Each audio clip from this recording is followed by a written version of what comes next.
The Premier League isn't slowing down, the Champions League is back, and the MLS Giants are beginning to rise. We will cover all of this and more on the supporter section. Grab your scarves. We start right now.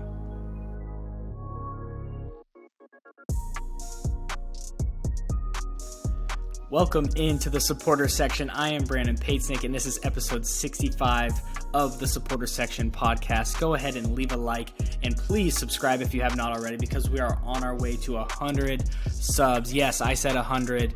We would love to get there by summer with you, so go ahead and help us out. I have my good friend here with me, Steven Curl. Hey, Steven, I have a fun question. You know, we always start the podcast off with a good question. Can you please predict the next 5 Premier League winners for me? Ooh, the next 5 Premier League winners. You don't have to say this year's if you don't want to. I think we should probably save that. Yeah, okay, Let's save this year's. Let's save this year's. All right. So this year it's gonna be in order. I'll go in order. So 2024 champions. I'm gonna go with Manchester City. Shocker. Heyo. They're amazing. Holland's good. Manchester City again in 2025. And then I think United's rebuild might be back. Harry Kane in his golden years, donning the red. I think Manchester United are going to be back, baby. And they're going to win it in 2026. Is that the right? Yeah. Then I think Liverpool, I don't know. I mean, I'm just throwing Liverpool up. I think they have the most all-time Premier League points. So I got to give them a title. Why not? And at this point in his career, Miguel Almiron will be a player manager for Newcastle and Newcastle United, the Magpies. And all of that oil money is going to lead them to a Premier League title. It'd be cool to see for the fans. But yeah, that's off the rip what I would say for my 5 champions. Wow. I'll give mine as well. That was good. I think a lot of that I agree with, but I'm going to switch it up a little bit. I think next year's Premier League winner will be Liverpool. They will make a crazy comeback. They'll be healthy. They'll make a couple signings this summer, maybe under a new ownership. We'll see. And I think Liverpool will be good to go next year with Klopp. Klopp will still be there. Then it'll be Manchester City, I agree with. This is tough because you got to take into account Chelsea. Chelsea's going to be there and thereabouts, right? Maybe not. I'll say Manchester United with you as well. Then I'll say City because Pep will still be there.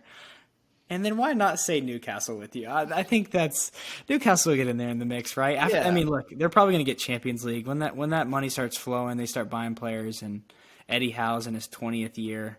Look, the Magpies are going to be flying. Yeah. Well, that's it. Thanks for amusing me there, Steve. As always, we're going to jump into the Golden Scarf segment. The Golden Scarf goes to the person, team, thing, or whatever we thought deserves some praise from the previous week. Steve, who are you giving your Golden Scarf to? I'm going to give my Golden Scarf to, how about this? I didn't fact check this, but I think I'm right. Stop me if I'm wrong. The oldest manager active in the Premier League right now, it's got to be Roy Hodgson. Walker with tennis balls on the bottom of it on the sideline for Crystal Palace. He's given Crystal Palace a bigger bounce than your sibling on a trampoline in your backyard. Talking about the double bounce. And it's a double win for Crystal Palace in their last 2 games. Beating the likes of Leeds United as well as Leicester City, I believe. Also some relegation rivals, so some important games, some 6-point swingers. That's incredible. They hadn't won in 2023, so this is massive for them. So good on him. He was retired from coaching, and allegedly he will be after the end of this season. He's just kind of a placeholder, so I think that also makes it more commendable, more sweet. He's just he wants to see the best for the club. So good for him. Yeah, he did some really good work there, stabilizing them, making them mid-table consistently. People thought Palace would go down basically for the past 5 years, and they haven't. They stayed there. He's back in. He brought them back out of that relegation battle for the most part. We'll see how the the year finishes out. But yeah, Roy Hodgson, what a manager. I'm going with Dean Smith, Craig Shakespeare, and John Terry combining powers again. They're uniting, and they're going to try to lift Leicester City out of the relegation places. Honestly, it's pretty commendable. I don't know if it will work, but I think this is good hiring by Leicester. What's the next best thing after Brendan Rodgers? I don't know, but Dean Smith is a good start, I think. Pretty good team. I love Dean Smith. He coached Aston Villa, for those who don't know. Took us from the Championship up into the Premier League and kept us up. I hope they do well. They'll probably be trying to replicate that COVID shutdown run where Villa was bottom or something and pulled their way up and basically survived on the last day a couple years back. So I'm assuming that's what they're going to try to replicate. Who knows? We'll see. But stick around and subscribe because we will be talking about it as the year progresses. Hopping into our Premier League review, the managerial hot seat. It's really never ending, is it, Steve? We have Steve Cooper's Nottingham Forest losing 2 games in a week. That was against Leeds and Aston Villa. Leeds was 2-1. Villa was 2-0. After the loss against Leeds, there were rumors circulating that Steve Cooper was gone. He was fired. He was sacked. All of this, of course, always. But the owner of Nottingham Forest wanted to end the speculation. And I'm going to run through this quote real quick. He said, "No one denies that our club is in a difficult position in the Premier League, but we wish to end the speculation and the false and disruptive reporting in the media to confirm that Steve Cooper, the coach, remains our manager at Nottingham Forest. We have all been disappointed with the recent performances, and it is very clear that a lot of hard work needs to be done to address this urgently. Results and performances must improve immediately. Now is the time for everyone connected with our club, from us as owners to the board, our supporters, backroom staff, coaches, and players, to come together and fight to secure our status in the Premier League.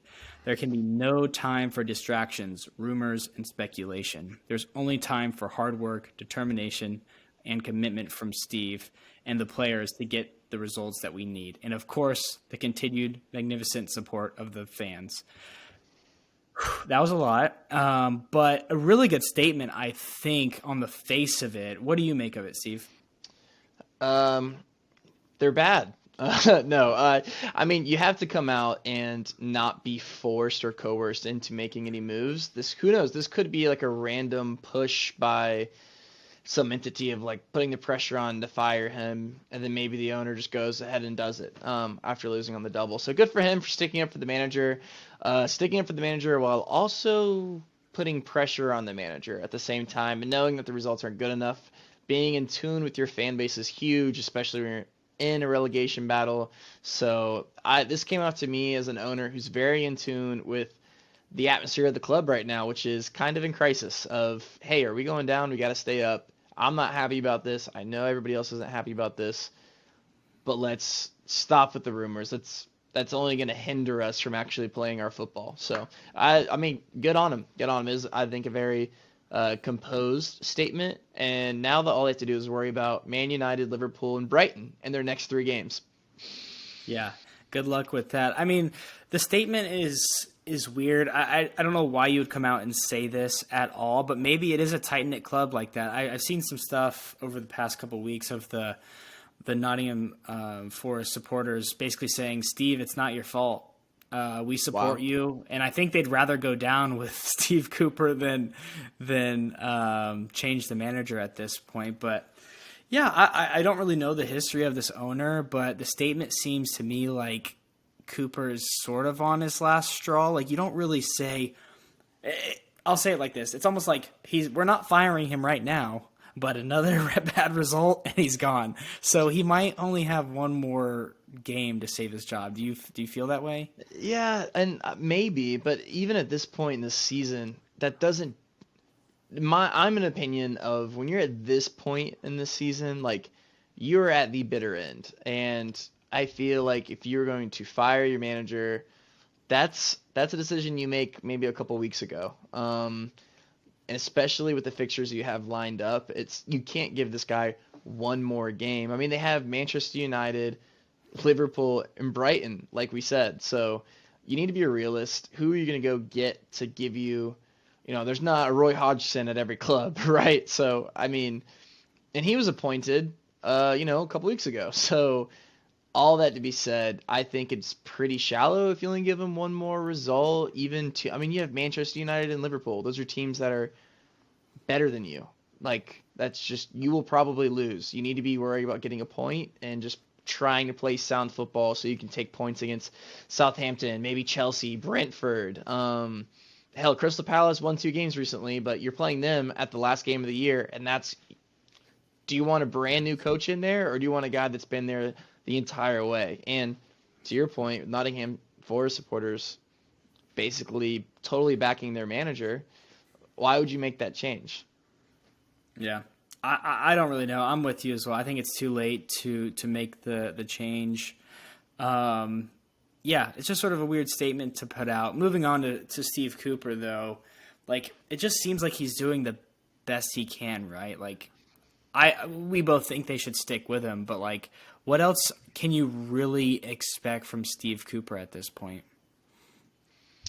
No, I mean, I think what you can expect from him is I mean, at risk of sounding like a stereotypical sports guy, or fight for the club, da da da da. But you looked for him to see, you look for him to say and do things that Antonio Conte did not do at Tottenham.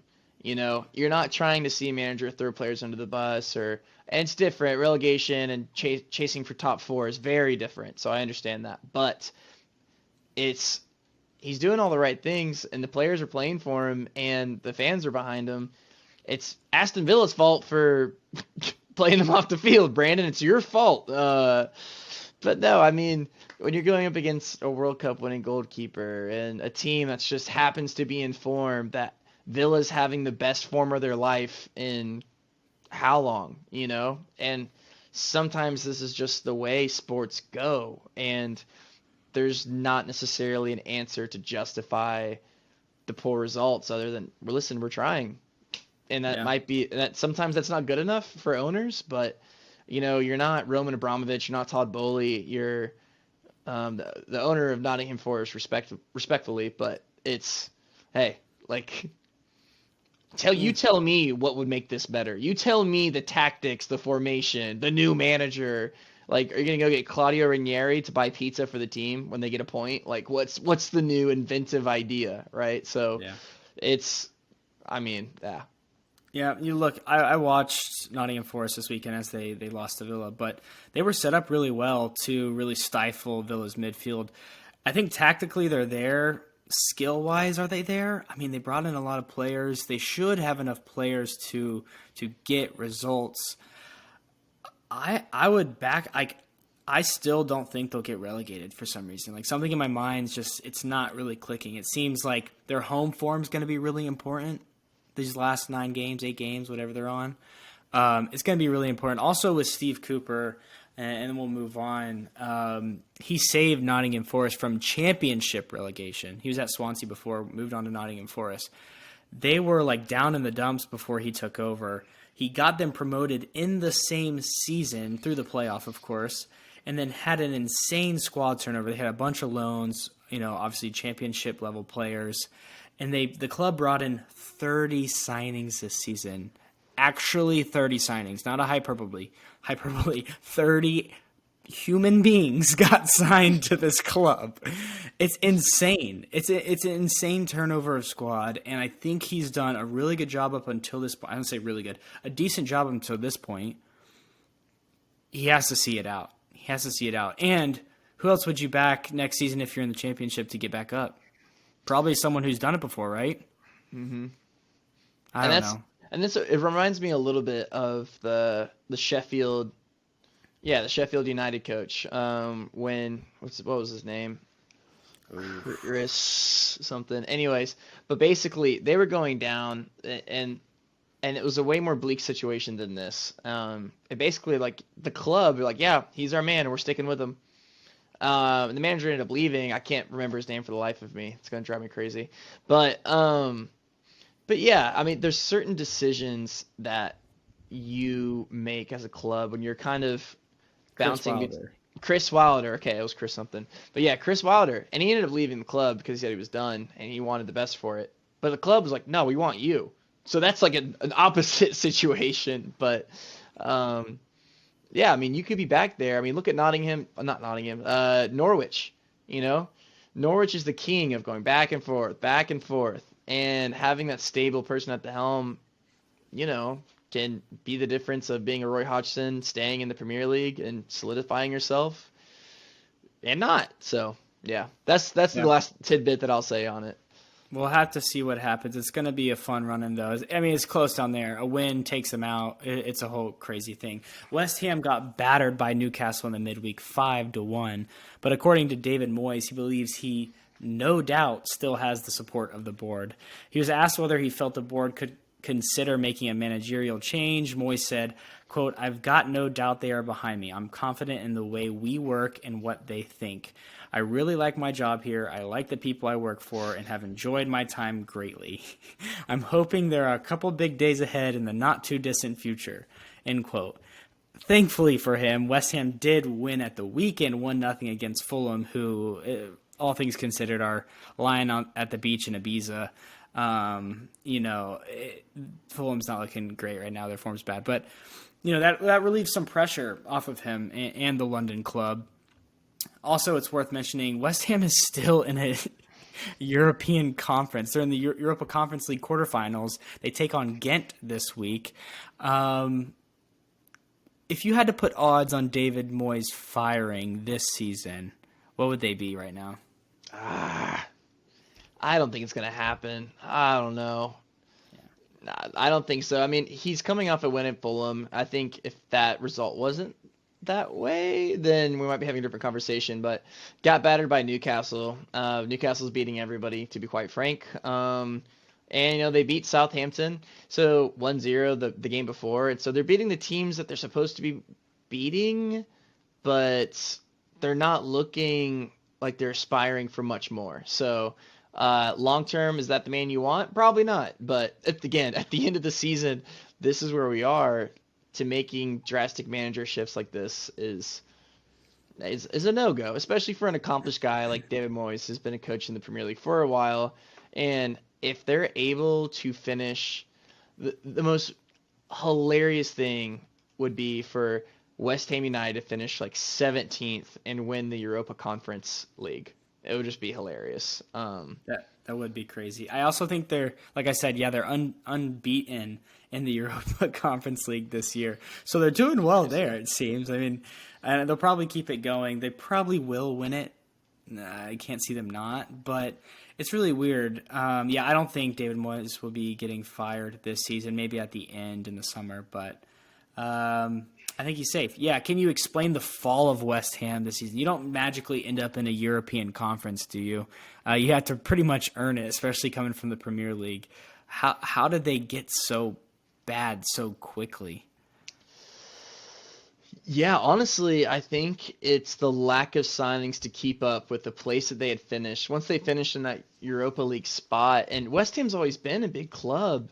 I like, I mean, we remember it's this strange club that I feel like is never in tranquility.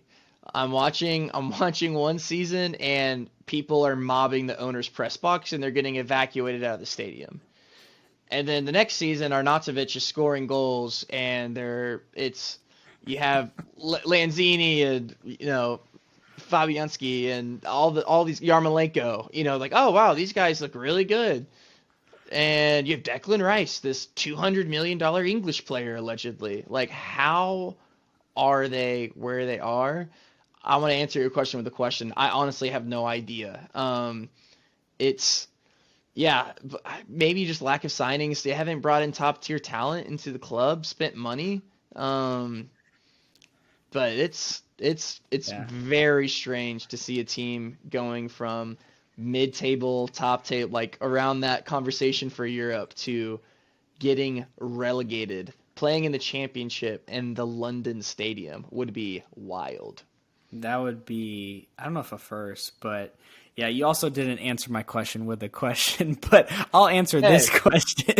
And I think it's just playing in um, multiple tournaments at once. Their squad isn't deep enough. I think it's a fear for all teams that are going for Europe that might not have that squad depth. And they're sort of taking the worst of it. They're the worst example of it right now, and that's sucks for them. I think they'll be okay, but we will see with that. Steve, at the bottom, there is no separation. A little bit of daylight for Crystal Palace. After not winning in 2023, like you mentioned, they have won 2 games on the bounce after Roy Hodgson has taken over. They're on 33 points and are 6 points above Nottingham Forest, who sits in 18th. Also this weekend, Wolves won, Bournemouth won, West Ham won. Wolves sit 4 points above, Bournemouth is 3 points above, West Ham's 4 points above. But on the other end, Leeds lost this weekend. They're 2 points above. Everton lost. They're actually tied on points, and they're only separated by a 10-goal difference. I say only. That's a pretty big goal difference. But you never know. You come against Man City, and Haaland's feeling himself. Hey, watch out. Watch out. That's going to close the gap real quick. Like I said, the relegation line right now is in 18th, Nottingham Forest with 27 points. In 19th, Leicester City with 25 points. That's so crazy. And in 20th, Southampton on 23 points. Was there a surprising result at the weekend for you, Steve, in relation to the bottom half of the table? Yeah, I mean, you touched on Palace taking down Leeds United, or we talked about that already. But honestly, the fact that, to me, that Leicester just can't stop losing is just so insane to me. Losing to Bournemouth 1-0 over the weekend, and I'll touch on the Wolves win over Chelsea. Frank Lampard's first game in charge. That is not something the Chelsea fans wanted to see, but Wolves fans, Portugal United FC, are ecstatic. And this is why I love the Premier League. You just don't know what can happen. These teams are separated by millimeters. Southampton could win 2 games in a row and be safe. You have no idea. It's so close this year. Anyways, yeah. Also, something I didn't write in here, but I just sort of want to make a joke. Chelsea drew Liverpool. Chelsea's bottom half, so good for them, right? Yeah, good for them. Good for them. Taking a dig at my Chelsea fans. Yeah, I mean West Ham, like we mentioned, won. But yeah, probably the most surprising was the Wolves beating Chelsea. You expected something out of Chelsea. New manager, it's familiar face in Frank, and Wolves just go and win it with an absolute banger. Chelsea not scoring again. I thought they got past that, Steve. I don't want to make this all about Chelsea, but they got their goals. I thought they started finding it, and then all of a sudden it disappears again. Whatever. Yeah. Chelsea's goal scoring ability. If I told you before the Premier League started that Leeds United would score 10 more goals than Chelsea up to this point in the season, after all those signings, though, no, absolutely insane. Absolutely insane. Yeah, it's so weird. There'll be more Chelsea talk. Trust us about that one. This week in the Premier League, however, all of the bottom half teams play top half teams. Not exactly, but mostly all of them. So it's going to be a very, very interesting week this week, or it could be really bland and boring, and we know all the results already. Who do you think has the most favorable matchup this upcoming weekend from a relegation fighting side? I mean, I think it's got to be Everton taking on Fulham, right? You talked about Fulham's form recently, not being up to the stuff as we thought. They had a chance for Europe too long ago, and Sean Dyche and the men are just bruising everybody in their path. You might say, hey, 1 win out of their last 5, Everton, who I'm speaking about, that's nothing crazy, but they got 3 draws and 1 loss. That's 6 points in their past 5 games, and that's what you want to see out of a team trying to avoid relegation. So, and if I'm Fulham, and I've lost 4 out of my last 5 with the draw, so it's it's not lining up good for the boys at Craven Cottage. Yeah, I think that's probably the best opportunity for a bottom half team to get a result or to get a win, excuse me. This is actually where my bet is going later, but I think Southampton at home against Crystal Palace is a really big opportunity as well.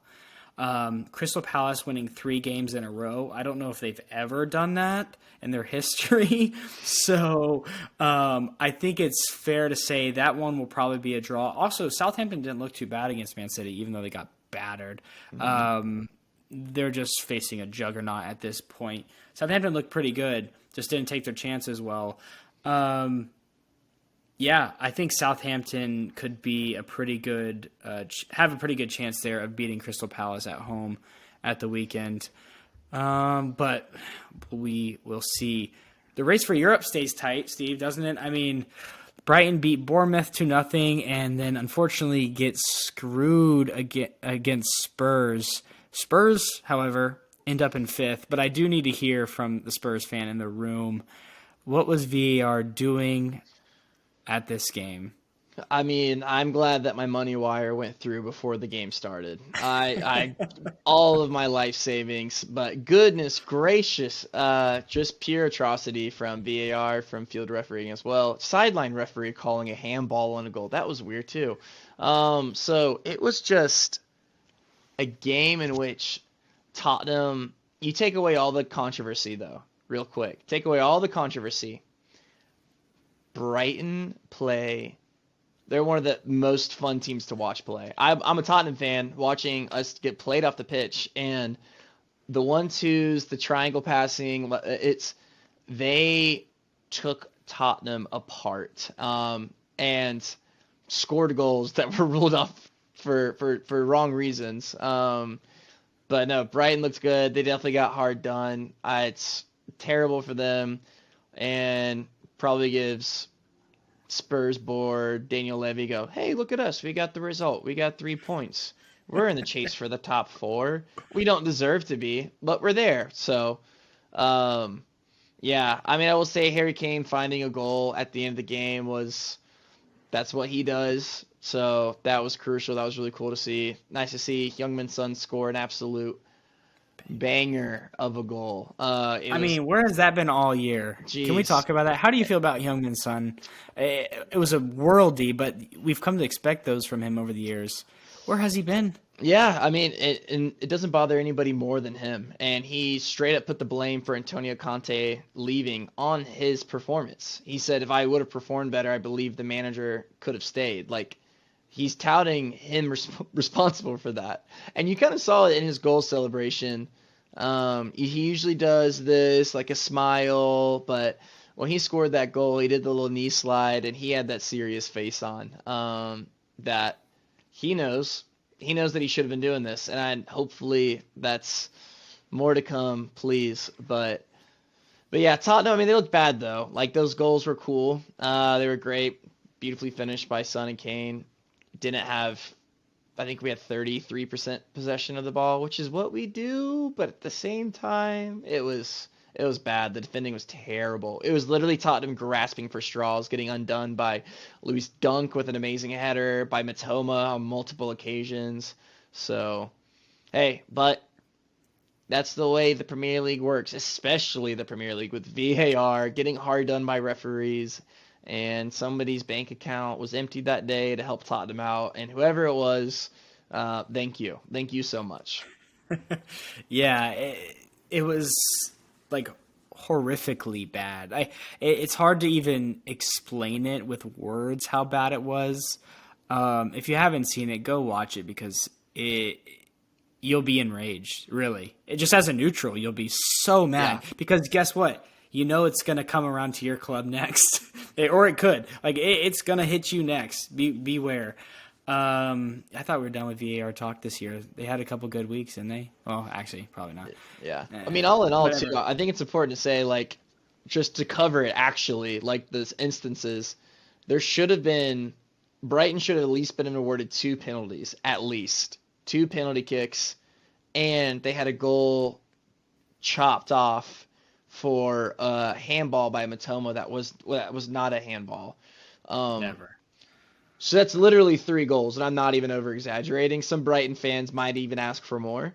There was also another goal chopped off for handball by McAllister. I kind of agree with that one, but Brighton was hard done more than any team I've actually ever seen since watching Premier League soccer by bad refereeing. So That's crazy. it's That's crazy. And it doesn't help them because, like we said, the race for Europe is very, very tight Yeah. up there. Just like the relegation battle, on the top half, it's very, very tight as well. Hey, you're But welcome, you little Aston I know I was about to Villans. say, I was going to say it helps Aston Villa out just a little bit. As Aston Villa, the tricky villains, they won twice this past week. 2-1 to Leicester, 2-0 to Nottingham Forest, like I covered earlier. Moving into 6th place. Holy crap. That is Europa League, people. I cannot believe that. So we jumped Brighton to go there. Probably won't last long, but pretty fun, if I might say so myself. Newcastle, like we said, smashed West Ham 5-1, and then they came from behind to beat Brentford 2-1, sticking to 3rd place. This Newcastle team, man, they are so good, winning in different ways. Very, very exciting time. And like we said, last week and the week before, they felt like they started to steer the ship the right direction again, and they sure are. I think it's 5 wins in a row or something like that. Let me check real quick before I lie. Yep, 5 Newcastle, 5 wins in a row. Jeez, that's quick, 5 wins. Good Lord. Manchester United beat Everton 2-0. Just thought I'd throw that in there as well. Steve, it's really hard to say what's going to happen for these Europe spots. But if I know you, you definitely have some hot takes or can pull them out of your butt whenever I ask. So let's put you on the spot. Do you have any hot takes for this European race? Oh man, hot takes. I'll go with one. One really hot take. Just talking about Newcastle United and how high they're flying. Newcastle United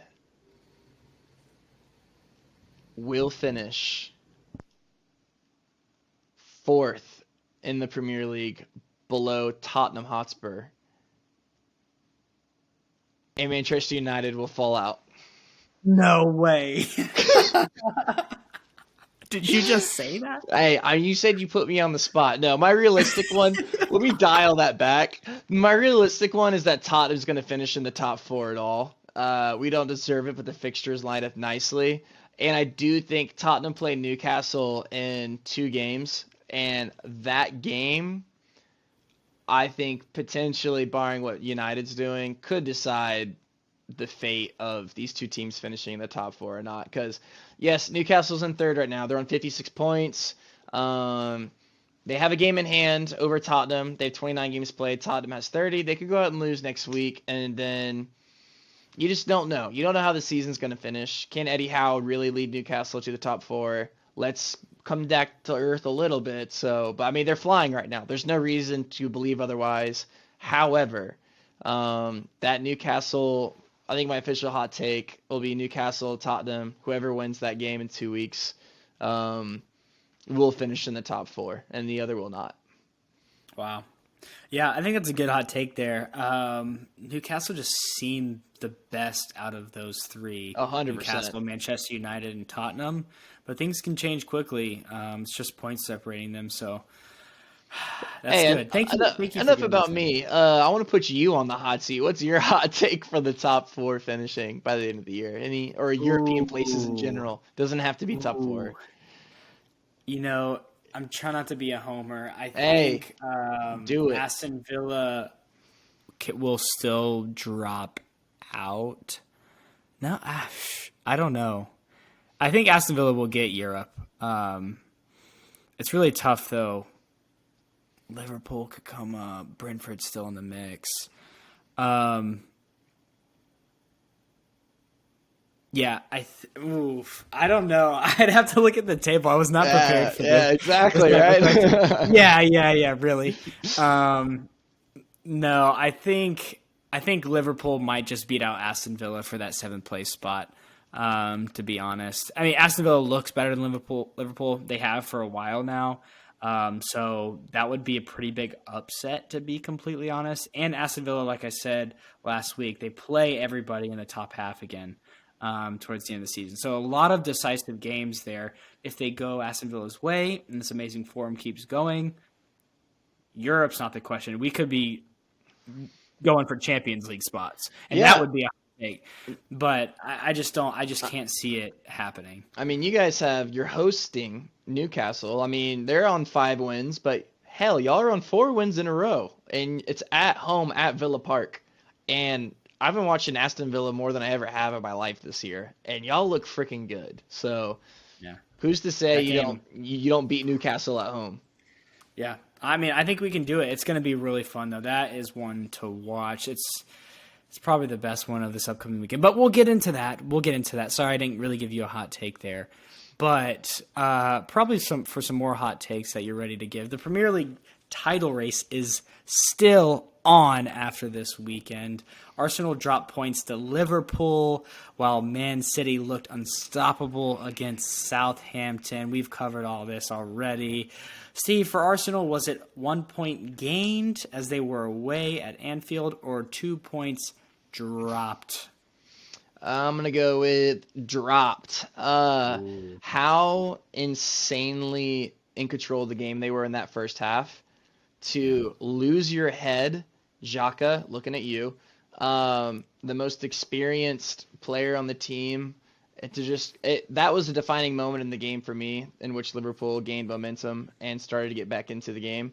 And if it weren't for Ramsdale being like absolute Spider-Man in goal, they should have lost at Anfield. And if I'm being completely honest, and the fact being 2 goals up, it's just, again, Ramsdale's making some absolutely incredible saves. The Salah save, coming out on the goal, Nunez could have finished. Gosh, but no, I think it was something uncharacteristic of Arsenal. They looked, and again, in the first half, like they were in control. Hey, they're doing their thing, and then all of a sudden they just collapse, and Chenko's getting nutmegged by Alexander-Arnold, and you're like, wait a minute. This is Stephen Curl's Liverpool from a month ago that he was talking about. What's going on here? And so with Manchester City also 5 wins in a row, it's 2 points dropped, plain and simple, in my opinion. I don't know your thoughts about it. Yeah. I mean, I definitely see that point. I disagree, though. When is a draw at Anfield ever a bad result? I don't even think it is here.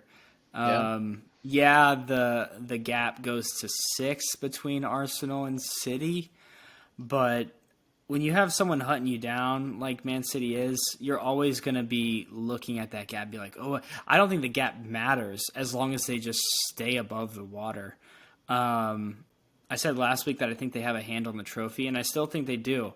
A point at Liverpool. Liverpool, I think, is one of the only teams to beat them this season. Didn't they beat them 3-2? Was that Manchester United? I think it was Manchester United. I don't know. Yeah, though. It was a good game. Maybe Arsenal beat Liverpool 3-2 the first time they played, and then a draw here. I mean, not letting Liverpool beat you at all in a season is pretty good. And like, who else is going to rival Arsenal? They play Man City once, but who else is gonna take them down towards the end of the season? Yeah, there might be some tricky fixtures, but let me tell you what, the way they've been playing. Wake up, people. The media, they're going to say that, oh, it's crazy. Man City's won it now. It's like, no, until Man City is sitting above them or beats them, which I think people circle that game because that one's going to be massive. They're still in the driver's seat. Yeah. They are driving this car. Arteta is driving them to a Premier League trophy, and they've looked the best out of anyone all season and the most consistent. It's hard to do that. Them and Newcastle have been the most consistent all season. So I think it's 1 point gained. I'll go opposite of you. I get your points, but we want that. We want some differences of opinions on the show. But like, you tell me when 1 point at Anfield is ever a bad thing. I don't know if it ever is. But moving on to the blue side of Manchester, Man City is now 6 points behind Arsenal, like we said. And I don't know if you saw this, but they're actually the current betting favorites to win the Premier League. That is Actually, crazy. That is crazy. actually, that's crazy, isn't it?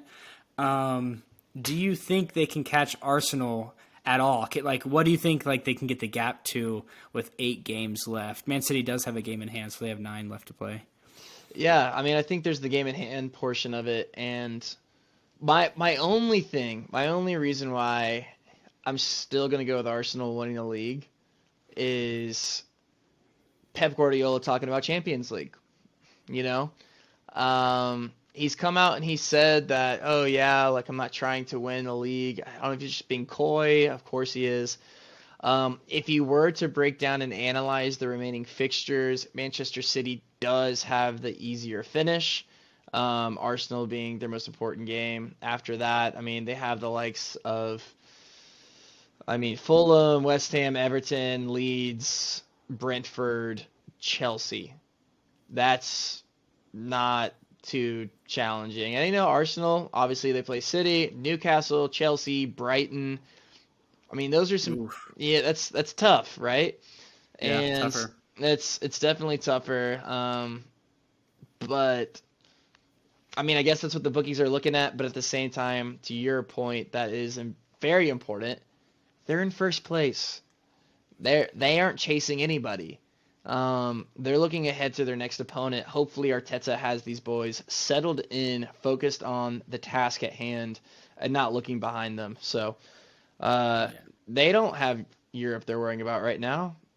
They're worrying about winning the Premier League, which is going to be an amazing accomplishment for them after them being out of the spotlight. Hell, finishing behind Tottenham the past like 4 years, to going on and winning the league is going to be insane. So, yeah, I Yeah. still think they got it, but I won't go a hand on the trophy. I'll go with they can touch it with an index finger. It's right Mm, there. It's right there. yeah, I think you make a good point, like of them not looking behind them. I mean, they're definitely aware of it, right? Yeah. But Arteta being at City for so long, winning, forget how many trophies he won while he was there, but he's been there before, and he's been the one that has sort of been the catalyst of this Arsenal turnaround. Their academy obviously was the other one. Their academy is amazing, but so if he's leading them in this title race, like he has the past 3 years, like I just don't think they're gonna crumble. Now, if you remember back to last season, how Arsenal did it, they fell like a rock at the end of the season. They choked Champions League to Tottenham last year, and I think they probably learned their lesson. I think they probably did. This team's better than they were last year, obviously. And again, you make a great point. They're not playing in anything else. They're pretty healthy. Yeah. Like they're better than Brighton. They're better than all those teams you said Yes. they have to play. Great, good opponents, and those opponents are still gonna have things to play for. Like we said, Champions League, Europe, the rest. But again, who says Chelsea can't beat Man City on the last day? I don't know. I just there's too many variables going on. But as is, I have full confidence in Arsenal, which is really, really weird for me to say. Hey man, I thought we were friends. Yeah. I think you already answered this, but I'm going to ask it again just so we can hear it loud and clear. Yeah, yeah. Steve, who wins the Premier League this year? I mean, I don't want to say it, but it's Arsenal. Arsenal wins the Premier League this year. They get it done. They're restored. They're back to former glory. But I'm not happy about it. But That's tough. yeah, that's my short, concise. Yeah, it's Arsenal. That's tough for you to say, Spursy boy. I think I will say Arsenal as well. Man City can do it. They were my prediction at the beginning of the season. I think probably a lot of people's predictions.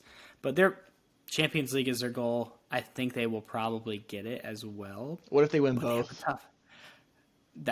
That would be insane. That'd be insane. Anyways. That'd be great. We'll talk about them in a minute in the Champions League, but some games to look forward to this weekend. We're not going to get into it, but Villa versus Newcastle is probably the best one of the weekend. Two teams in flying form. It'll be at Villa Park. Oof, that's going to be a good one. Battle of the heavyweights there. Chelsea versus Brighton. Frank, we'll see what happens in the midweek in the Champions League, but it should be a good game still, right? Like, I still think it should be. It's so weird to be like, Chelsea's going to get rolled over against Brighton, but like, it probably might. It probably will happen. It will. It will. Yeah, and Wolves versus Brentford. Wolves has caught a good little run of form, I think. A decent, for being down there, a decent run of form. And they'll be playing the Bees, who have dropped a couple the past 2 weeks, I think. Yeah. Losing to Manchester United and Newcastle.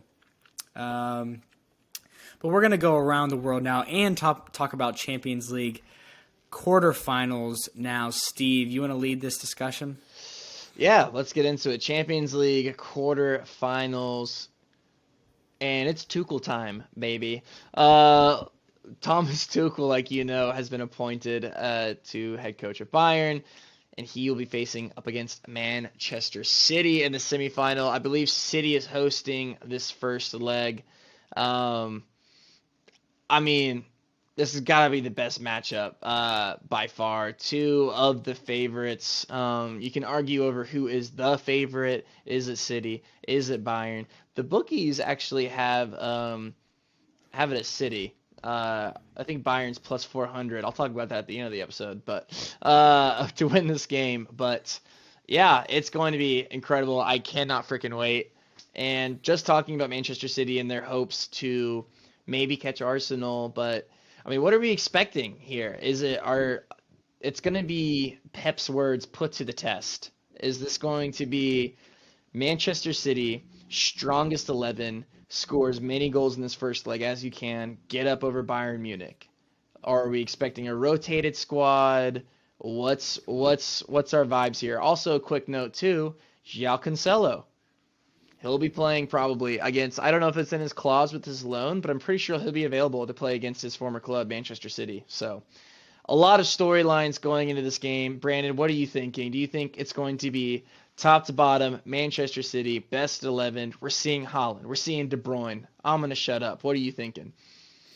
Yeah, I don't know. Because they've been so hot, their form is really, really good. Do you want to change that? But at the same time, that's Pep's MO. You play 60% of minutes all season. Everybody does. Somehow it works out. I don't know. Do the math. But I think there might be a little bit of squad rotation, but I still think it could be a best 11. You know what I mean? I think Phil Foden might step in for Jack Grealish, even though Jack Grealish is absolutely flying. He's probably been their most consistent player the second half of the season. Haaland probably starts for sure, but wouldn't be surprised to see a Julian Alvarez thrown out there. Pep likes to play these mind games where he does the unexpected. Bernardo Silva will come in definitely. Like, for some reason, I'm like super. Like, I would bet money that Bernardo Silva starts this game for some reason. Like, where does he go? He could play anywhere. Yeah. De Bruyne might even get a rest. Like, who knows? It'll definitely be a rotated squad to some extent, but you're gonna know every single name on the team sheet. So Yeah. don't worry about that. That's what I think, at least. What do you think? Yeah, I mean, I want to see Pep. I want to see Pep put out his best team. I don't want to see Phil Foden on the bench. I want to see I want to see somehow Grealish, De Bruyne, Foden, Haaland, Mahrez, everybody. I want to see them all out there. I don't want to see any defenders. But yeah, I want to see them go for it. It's at home. I want to see them score as many goals as possible. We all know it can happen on the second leg away. So I hope it is bloodthirsty Manchester City coming off 5 wins in the Premier League. I want to see them. I mean, I want to see Haaland turn it on. I mean, Haaland, this is why you're here, right? Win the Champions League. You've been deprived of this playing for Dortmund. Like, I want to see it done. You're rumored to go to Bayern, all this kind of stuff. It's your old Bundesliga opponent. I want to see Holland get 3 goals. So I hope they don't let off. I hope it's open style of play and that they go for it. I think it'll be their best 11 to answer your question. I think it has to be. I mean, this is the last thing that Pep hasn't had. So with Manchester City at least. So Yeah, they definitely don't want to be down going into that second leg. We've seen that, I think, the past couple years of them being down going into the second leg and just not really working out for them. Whoever plays out there, I really see this game being pretty much like a stalemate-ish match. Both teams really like possession and like controlling the game, controlling the ball, right? Controlling the tempo, all of it. Does that change, though? I actually haven't watched Bayern under Tuchel yet, but the way Bayern was playing is like they just wanted all the ball. That was it. So I don't know. It's also interesting to mention Tuchel because these two have played a lot of the last couple of years. yeah. So there's that whole mind game side of it, too. Like, oh, I've seen you play. I've seen the ins and outs of your squad. I've actually played the squad. So it's like, oh, that's really, really entertaining. I hope it's not a stalemate. I hope it's not a boring like 1-1 or 1-0 or something. I hope it's electric. But I think it could be a stalemate. What do you think? Nah, I think I don't want it, but Cancelo is gonna hit a banger from 35 yards out and celebrate right in front of Pep, and I'm going to be ecstatic about it. No, I would say you're probably right. You're probably right.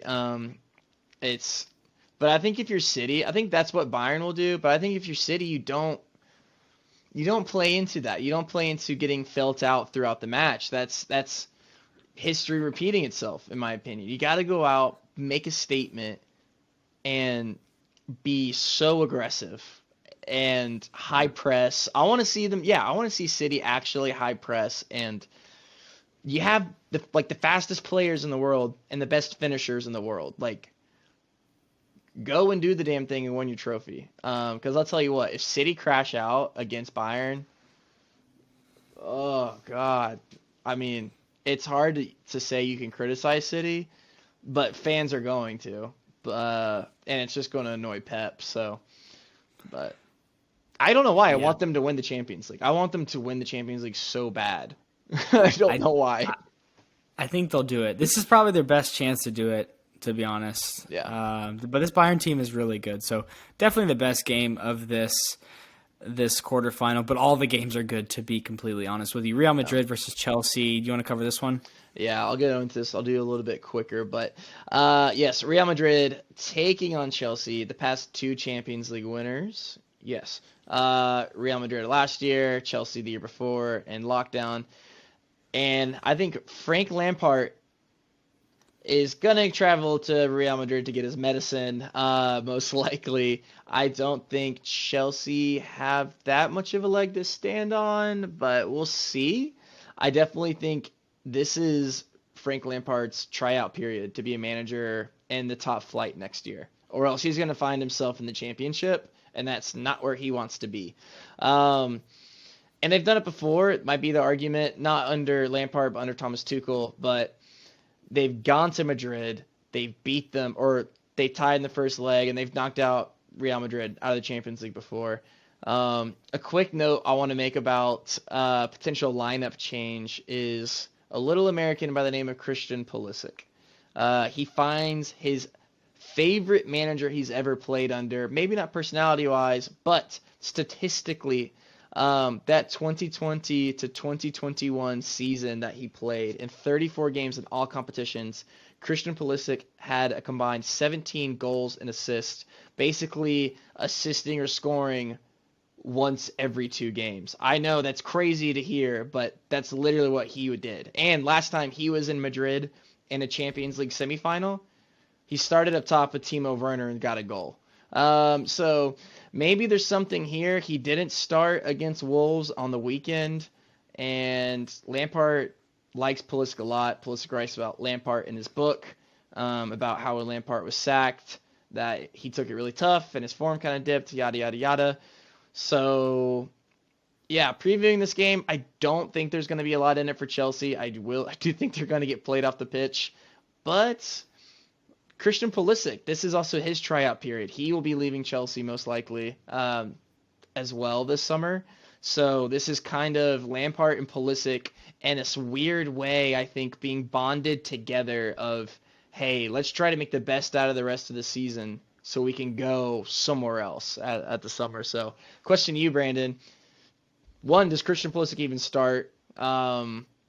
Maybe. Maybe he can score again in Madrid. And just in general, what are you expecting out of this semifinal?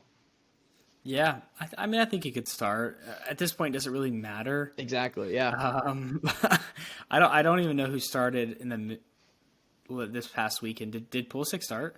No, he came Under off the Lampard? bench.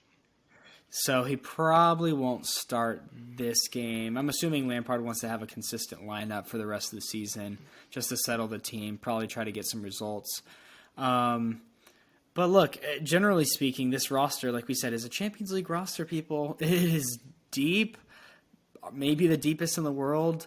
The level of it, however, is not as high as some of the best teams in the world, but the quality's there. Whether they put it together or not, they probably won't.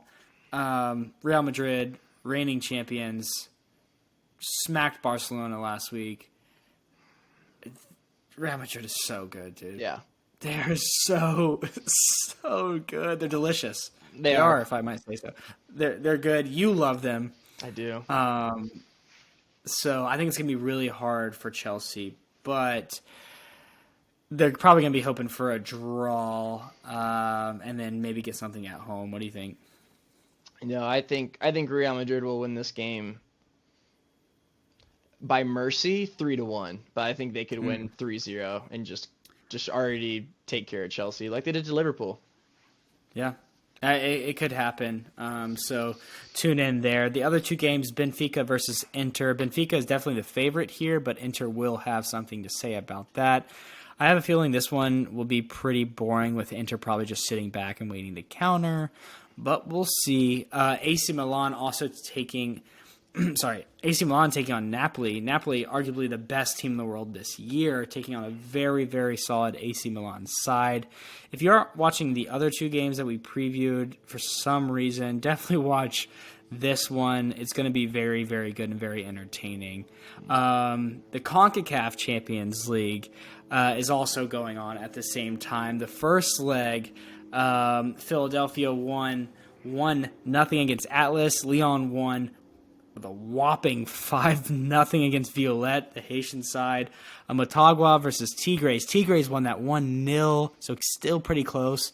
And then sort of a shocker, maybe not with the form that they're in, LAFC beating Vancouver 3-0. The second legs are also this week. Anything to highlight from there, Steve?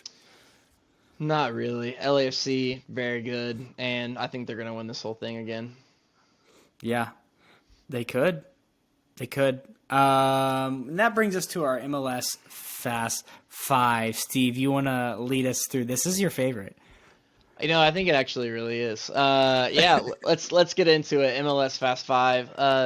Recapping match of week 7. Cincinnati took on Philadelphia Union and took down the Snakes 1-0. You, myself, and Cole did not predict that correct, but And then NYCFC played Atlanta United. They drew 1-1 at the baseball field. I think all you guys had United losing. I had United winning. It was boring. It was a bad game. LAFC, on the other hand, took down Austin FC by the score of 3-0. I predicted the scoreline precisely, but we all predicted the win for LAFC. They're really good. Nashville took on Toronto. Walker Zimmerman didn't do anything, and it would be a 0-0. Oh, he did something. He prevented goals, but he usually scores for them. Oddly enough. It was a 0-0 draw for Nashville and Toronto. Brandon, you had that one right with a 1-1 prediction. Congrats to you. Seattle versus St. Louis. They brought St. Louis City down to earth even a little bit more, taking them out 3-0. All of us got that one right, but Brandon is the one taking the most points away from this past week of MLS Fast 5. Congratulations, congratulations. Which brings us to what, Brandon? A little bit of an MLS discussion. I don't want to spend too much time on this, but I feel like we need to give the MLS a little bit of shine. A quick flyover, if you Um, will. yeah. The LA Galaxy are winless in their first 6 games this season. And guess who they have next? Probably the best team in the league, LAFC and El Trafico. It was rescheduled. I don't know if you remember, there was like a snowstorm in California or something weird, like the first week of the season. So I don't know if they're playing at the Rose Bowl like they were going to, but anywho, that's happening. LA Galaxy fans, I'm sorry. Probably not going to go well for your club. But in the Landon Donovan MLS MVP race, there's some 3 clear people in the race right now. There's Dennis Buanga. 6 games played, 6 goals, 2 assists. He has a shot percentage of 38%. Very good. He's playing for LAFC, as you can probably tell. They're just flying. He had a hat trick last game, I believe, and that'll help you in the MVP race. Thiago Almada for Atlanta United, 6 games played, 4 goals, 5 assists, shot percentage of 34.8%, and a passing percentage of 84.9%. I think he leads the league, or he's second in the league in key passes with 18. And I watched the game against NYCFC this weekend. This dude is a baller. If he's not gone by summer, someone's missing out. He is so good, dude. He's so good.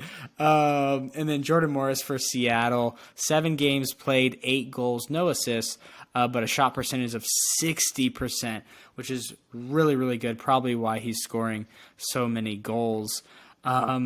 Do you have a favorite here? You want to? None of these people actually we guessed to be in the MLS MVP race at the beginning of the season. Do you like any of these people going forward? Yeah, I mean, I don't think Almada will get it because he won't be here. But I'll go for my heart. I hope Jordan Morris gets it. He's been through a lot in his career. Yeah, I hope it's him. Him getting hurt when he got a stint over in England was really tough. So I want to see him do well. I want to see him get back in the U.S. men's national team. And I want to see that beautiful bleach blonde hair. I'm digging it. I'm digging it this year. So hopefully it's him. Yeah, he has some good vibes going. And the Dennis Buanga guy, I mean, he's so good. I don't know if you saw his highlights from this past weekend, but the dude can play. It seemed like LFC likes to find these strikers. And he might be gone next year, but he's here now, and we get to enjoy him. LA gets to enjoy him as well. Yeah, Thiago Motta's a beast. Steve, what are your biggest surprises, whatever, 7 games in to the season? Yeah, I'll hit on a couple. St. Louis City SC, obviously, we got to talk about that crazy start they had. They've lost their past 2 games, but still absolutely wild from the expansion side team, and that is in a hunt for the playoffs, right? So that would be wild. Just to make the playoffs in your first year is crazy. Atlanta United did it, and it was something special, so I hope they can do it. Seattle Sounders head coach Brian Schmelzer, this is just more, not a surprise, but an honorary thing, became the fastest coach ever in MLS to reach 100 wins in just 212 games. Shout out to my boy. And I'll tell you a surprise I really do have is Josef Martinez in Inter Miami for the first time in his 5-year career at MLS has not scored in 5 straight games. And he started all of them. He's not scoring. And it's kind of sad to see MLS Cup winner, MLS MVP, Golden Boot, absolutely wild, just doesn't seem up to it. And it's not looking good. He doesn't look mobile. He doesn't look like Josef of old. So that's been pretty sad to see. But I'll let you get me to something happy in your hometown right now. Yeah, one of the biggest surprises that when I was looking through the stats was Columbus Crew leads the league in 3 major categories: goals with 17 goals, and assists with 17 assists. Both of these are obviously major outliers because they had was it 6-1 against Atlanta United? Is it 6? Yeah, it was Yeah, because they were 6-1. chanting, "We want 7." Yeah, Yeah. we were at that game. I will never forget that. Yep. And also goals inside the 18 with 15. So again, outliers there because of the Atlanta United game. That'll probably come back down, but they're leading the league in those 3 categories. Very surprising. Good for them, and I think they won this past week again. So they're looking solid, picking up form. Okay, MLS Fast 5 match week 8. We're gonna go through it very quickly. LA Galaxy versus LAFC El Trafico. I'm predicting 3-2. Wait. No. I'm predicting 3-2 to LAFC. Did you change my score? I didn't change. I thought it was a mistype. I was like, oh my gosh. Yeah, so 3-2 for LAFC for you. I'm gonna go one more goal. I'll say 4-2 LAFC over LA Galaxy. I scared myself there. The Cascadia Cup, Seattle Sounders versus Portland Timbers. I'm going with a draw, 2-2 draw. Yeah, I'll go with a 3-1 win, Seattle Sounders over Portland. They're looking really good. I think they're top of the West now. St. Louis City FC versus FC Cincinnati. I'm going to go with a 0-2. That's a 2-0 win for SC Cincinnati. Brendan Vasquez probably with the goal. What do you think? I'm going to go the opposite direction. I think St. Louis finally gets back on track in the points department and get a 1-1 draw against SC Cincinnati. I think that'd be a good result there. And like we just mentioned, the Columbus Crew, they're taking on the New England Revolution. I'm going to go with a 1-2 result. That's the New England Revolution beating the Crew at home. What do you have? I think the Crew, out of personal experience, it's not a fun place to go and play. So I think the Columbus Crew, I'm going to get the hometown Crew, a 2-1 win over New England Revolution. Yeah. They can definitely do it. They can turn up. Toronto FC versus Atlanta United in our last MLS Fast 5 game. I think Atlanta United will win this away 1-0. Yeah, I'm going to go with a 2-1 win for Atlanta United. But yeah, I think it'll be a win for the hometown boys. We can only hope. And then our final segment of the day, You Betcha. This is where we bet on stuff. But this goes without saying, we are amateur bettors. We are not professional bettors. And this is in no way betting advice. But it could be because we've hit our parlay 2 betting weeks in a row. So, hey-o. Steve, what's your lock for the week? Yeah, my lock for the week is a lock, but I'm also not super confident. But it's my lock because I like the odds. It's going to be Bayern over Manchester City in that first leg of the Champions League. They are plus 360 on the money line. That's just crazy, too good for me not to take up. So I got Bayern over Manchester City in leg 1. Yeah, I think that's pretty good chances that will happen. That's so weird why they think that Bayern is at plus 60. It really, really weird. My lock for the week is Southampton, like I mentioned earlier. Southampton beating Crystal Palace at plus 170. I hope these come true, Steve, because if we hit this parlay 3 weeks running, we're going to be rich. We're going to be rich. I'm just kidding. But it is fun to bet. Put some money where our mouth is. And yeah, we've reached the end of another episode of the Supporter Section podcast. We hope you enjoyed our time together today. If you made it this far, please go ahead and leave a like if you liked it. Subscribe if you have not. Again, we're trying to hit 100, so please be a part of that. And comment, get down below. We want to hear what you have to say. We've had some good interactions the last couple weeks, so keep it up. For the guys, me and Stephen Curl, it's been another loaded week of soccer. We have another loaded week coming up like we just laid out. Enjoy it. Tell somebody you love them, and we'll see you. Peace. Peace.